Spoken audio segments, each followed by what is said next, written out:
Well, in this week's Cardiology Countdown, we'll cover pulmonary hypertension, Afib hospitalizations, and a new rapid rule-out MI strategy. So first up is an interesting paper that looks at the long-term outcomes and efficacy of phosphodiesterase 5 inhibition in pulmonary hypertension.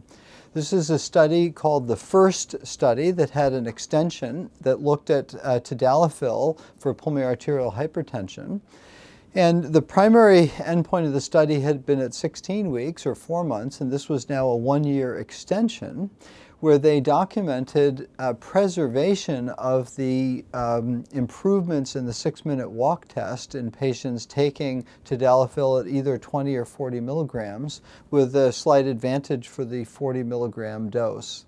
And so I think a very interesting study extending the duration of benefit that's been seen in trials and further establishing this as a standard treatment for pulmonary hypertension. Next up is an interesting paper in AJC from Australia that looks at a 15-year period of hospitalizations and tracking in particular hospitalizations for atrial fibrillation. So between 1993 and 2007, they saw a 3-fold increase in the number of hospitalizations for atrial fibrillation. And this was relative to about a 73% increase in hospitalizations for all other cardiac diseases, and so far outpacing what had been seen overall. Now, interestingly, they saw more hospitalizations in the elderly, and so those who were 80 years and above seemed to have a greater increase in their number of hospitalizations. And so in addition to patients getting older, they're also getting admitted much more often. And so they noted this is really almost an epidemic where we need new strategies, and potentially with the new anticoagulants and approaches that may be possible. And the number 1 pick this week is a 1-hour rule-out MI strategy using high-sensitivity troponins.